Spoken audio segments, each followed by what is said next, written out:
Welcome to the This Mum Loves Tech podcast, the go-to show for female business owners who want to simplify tech and get the support they need to grow their online businesses with confidence.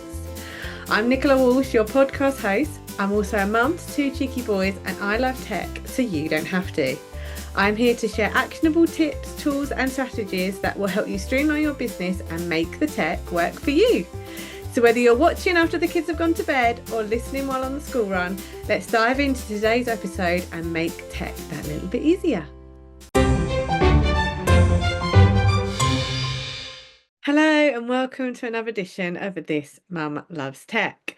So today I'm going to be busting 3 of the biggest myths that I hear when it comes to WordPress, because I've heard it all. I've heard, isn't WordPress really complicated to use? Isn't WordPress really expensive to maintain? And isn't WordPress the same as like Wix or Squarespace or something like that? Like, what really is the difference? So today I wanted to go through some of those key points to help you understand kind of what really WordPress is and whether it is the best choice for your business. Okay, so myth number 1, it's not really a myth, it's more just a public service announcement, is did you actually know there are 2 versions of WordPress? I know, doesn't the digital world like to make things super simple? But before I go on to the 2 different versions of WordPress, let me just explain what WordPress actually is. So WordPress is a website building platform and it allows you to create any kind of website that you want, from a single blog page or landing page to a full-blown e-commerce store so that you can sell your products and services. It is powerful and flexible, and over 40% of all the websites in the entire world are built using WordPress. But as I kind of highlighted already, a lot of people don't realize there are actually 2 versions of WordPress. There is WordPress.com and there is WordPress.org. Now, WordPress.com is a subscription-based version of WordPress, and that is the version that is very similar to Wix or Squarespace, where you pay them a monthly fee. WordPress.org, however, is the other version, and that is self-hosted and fully customizable. Now, they look very similar in the background, but how they work is actually very different. And if you Google WordPress and click on what comes up, it is WordPress.com. At first glance, WordPress.com seems really simple. You can actually get started for free. You can host a blog there and it doesn't cost you anything. However, with all things that are free, it does have their limitations. So with the free version of WordPress.com, you can't actually connect a domain name to it. They will give you a website address. As soon as you want to connect your domain name to it, you have to start paying a monthly fee. And then that fee increases as you want to add different things to your website, such as if you want to add a custom theme, and we'll get onto themes in a minute, if you want to add more storage, if you want to add e-commerce features. And every time you add one of these things in, your monthly price will increase. And the other thing to be aware of with WordPress.com is you don't own your website. WordPress.com does. They control it. So although it seems like the easier of the WordPress options to get set up, it's actually no more cost effective than having a Wix website, for example, something like that, where the costs will just keep adding up as you want to add new features. Now, WordPress.org, this is the version that gives you full control over your own website. So you can add whatever you want to it. And unless it is something that is at a premium level, which there isn't lots of it, most of it, you just add things for free. So you pay for hosting. So hosting is the people that hold the data of your website.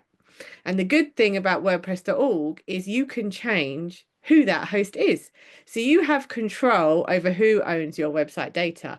Whereas if you go with someone like WordPress.com, or if you've got a Wix website or something like that, they own that data. And if you decide, oh, actually, I don't like this anymore, this is getting too expensive, you can't do anything about it without completely rebuilding your website.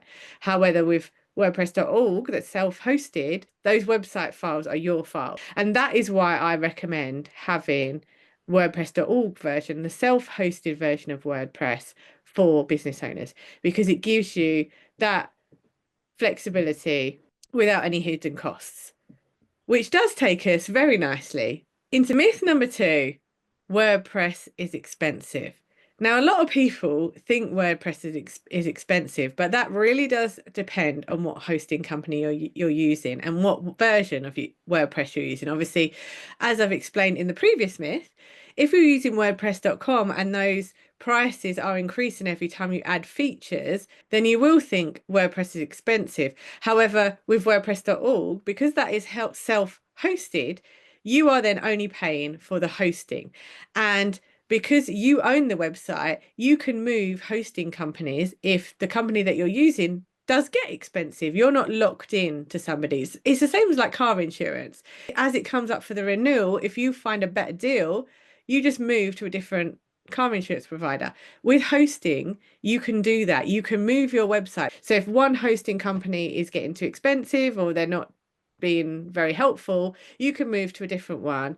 And yeah, you may have a slight momentary lapse in your website. Normally like 24 hours your website may not be available for why it makes that switch, but that's it. The exact same look of website that you had on hosting company A will look exactly the same when you transfer it over to hosting company B, which you can't do with kind of really any other kind of website. It really does give you that full flexibility. So that's why WordPress is actually a really affordable option for your website.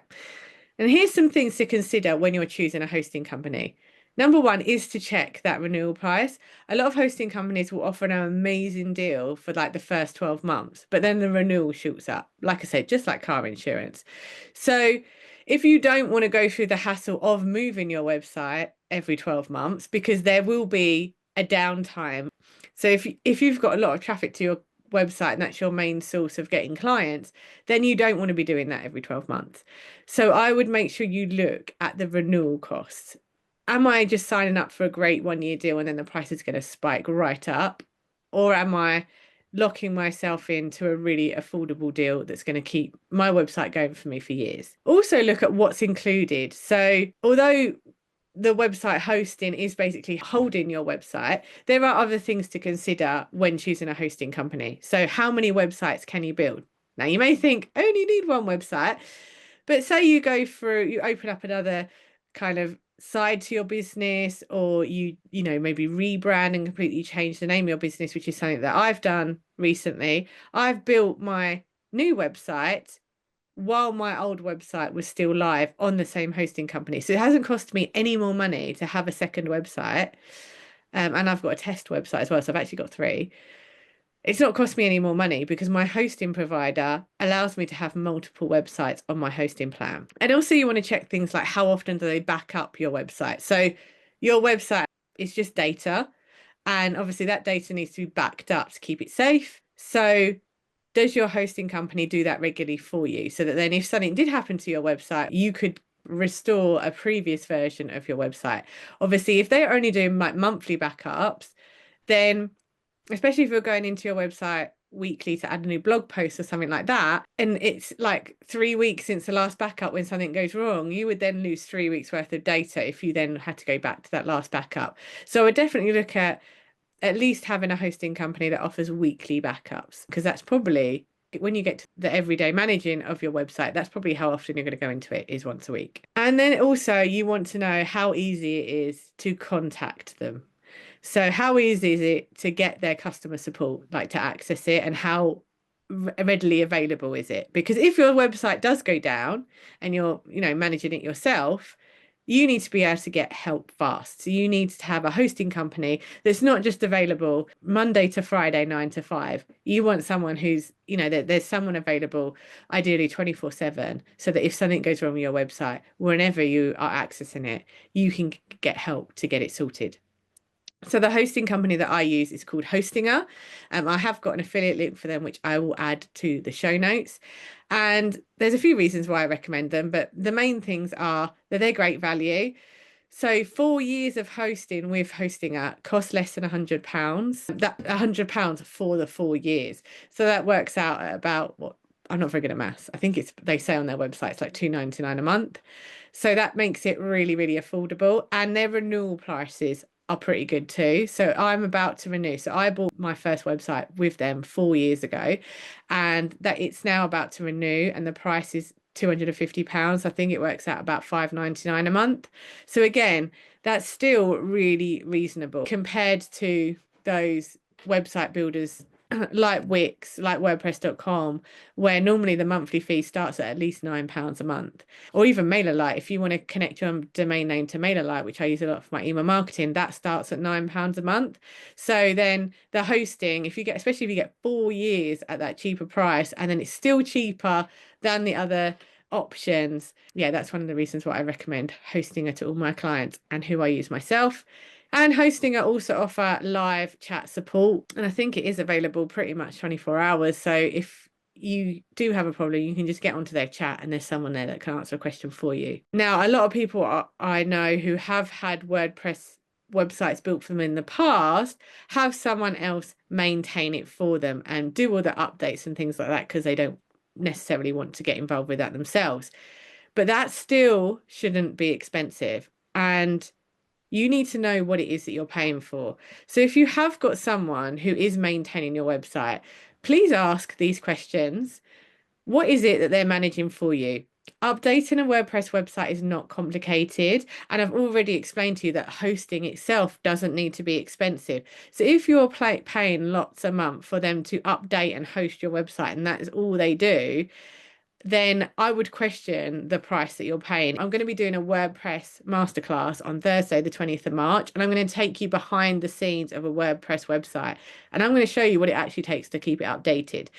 And obviously, if something goes wrong, it's great to have that support from that other person that can help you, which is why I do recommend that you'd have a hosting company that is accessible, because if something does go wrong, you need to have that person to be able to talk to help you get your website back. And that is a lot of the reason why people will pay somebody to maintain that website for them, so they don't have that worry if your website goes down.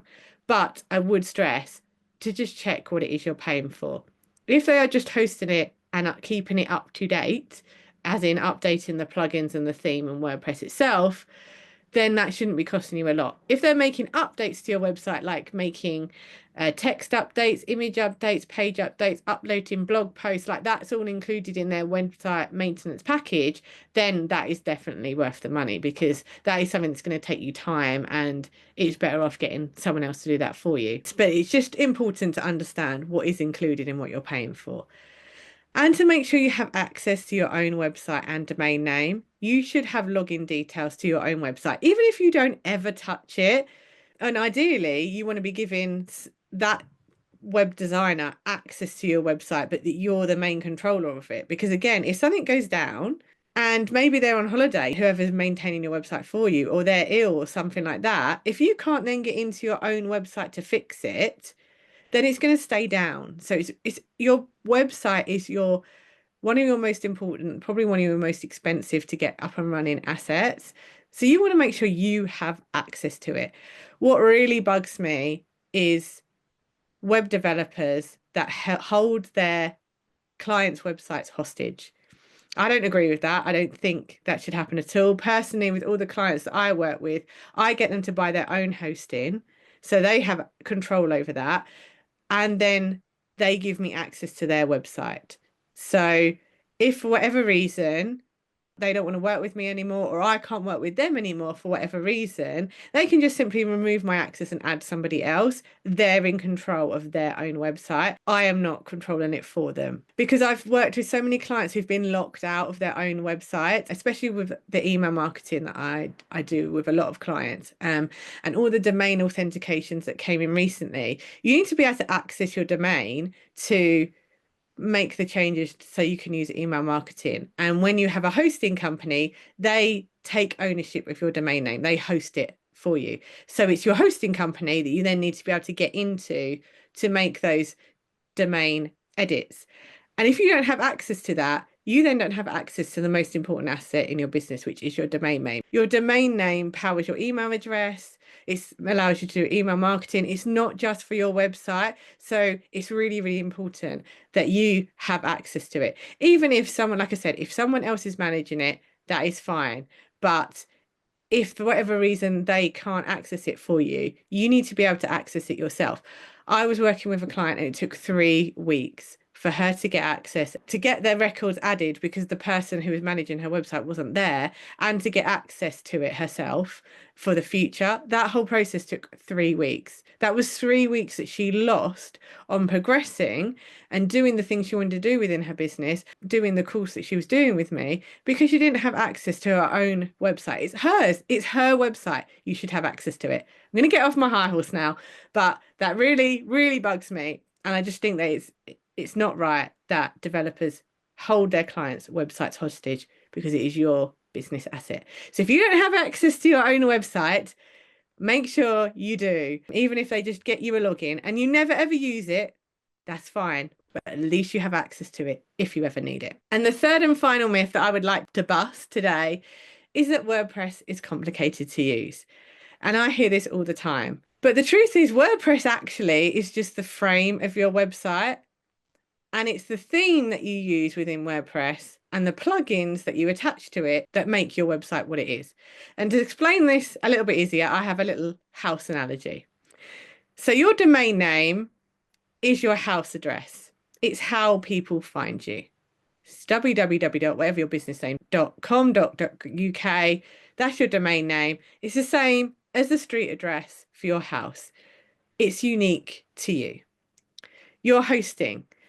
Your hosting company is the land that your house is built on. It's not actually your house. It's just what your house sits on. So it's what your website sits on. It's who looks after the land. But obviously, unlike a house, you can move that land around. WordPress, WordPress.org, is the bricks that make up the structure of your house, that make up the structure of your website. The theme is the paint, the furniture, the interior design is what makes your house yours. So WordPress, when you look at the back end of a WordPress website, for everybody, it will look exactly the same. The same as probably in the street of the houses that you live in, all the houses from the outside may look very, very identical. But if you go inside them, they will all look really, really different. And that will depend on how it's been designed. And that will depend, when we're talking about websites, what theme you have used. So your theme, like I said, is your paint, is your furniture. And that's where people kind of say that WordPress is complicated. It's because they may have used a theme that is not easy to use. They may have chosen an interior design that is complicated to put up. They may be like trying to put up some really complicated wallpapers that have really fuzzy patterns on that just takes ages to do, or they could just get a bit of a paint roller and paint over it. That's what the difference between the different themes can do, is how easy it is to paint the inside of your website. To put those pages together depends on what theme you use. And then the final thing is the plugins.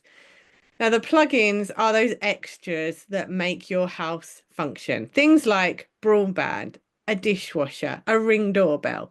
Things that aren't essential. You don't need to have them, although you probably could argue with broadband, you probably do need to have it. They're things that make your house run the best way for you. And that's what those plugins can do. They're those extras that you can add to make your website run more effectively, do more for you. You know, plugins is how you add things like connect your email marketing and add SEO and all that kind of stuff.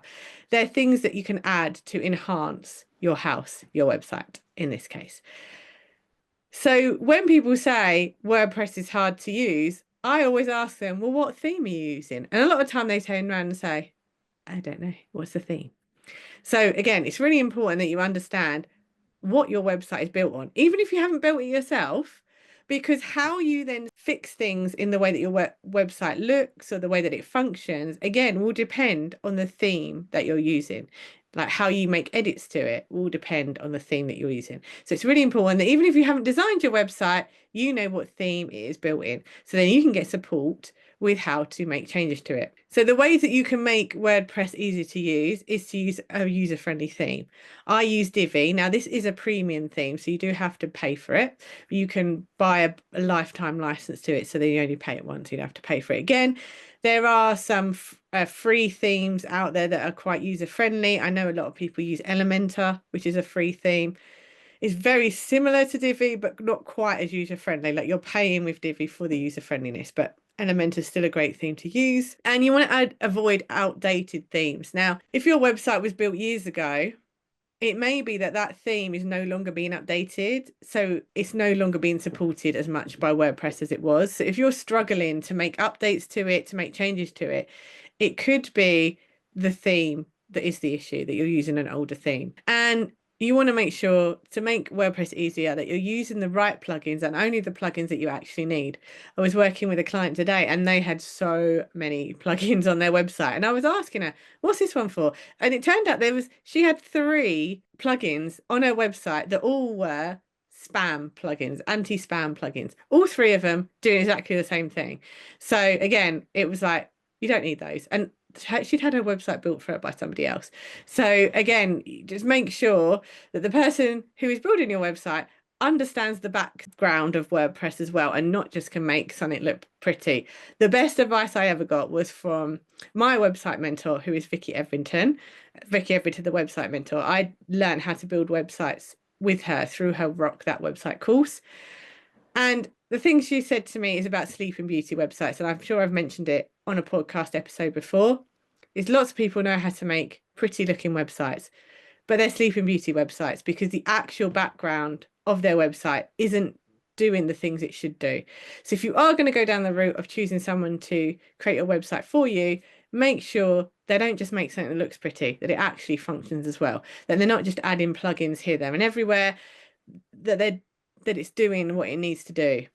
So yeah, WordPress itself isn't complicated. It all depends how you build it, what you build it with, and what you add to it that can make it complicated or not. So now that gets to the question of, well, should you choose WordPress? Should you use WordPress? And if you are thinking of building a website, I do genuinely think WordPress, self-hosted WordPress, is the best choice out there because it gives you full control over your website. It is the most affordable option and it doesn't have to be complicated. You just need to make sure that you get the right theme and the right setup.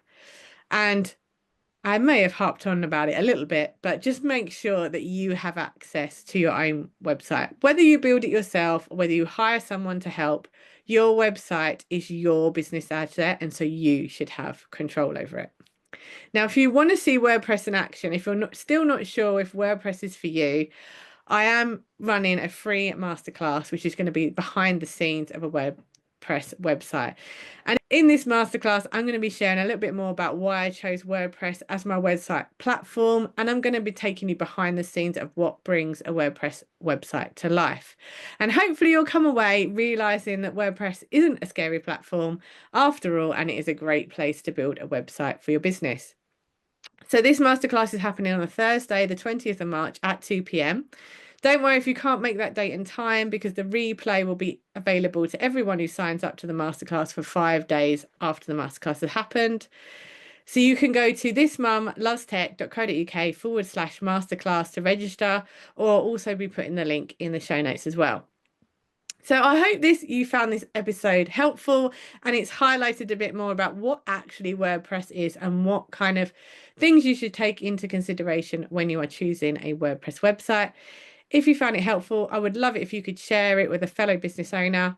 And if you have got any questions, I have got my free Facebook group, the This Mum Loves Tech community, where you can ask your questions about this episode or any other tech support that you may need.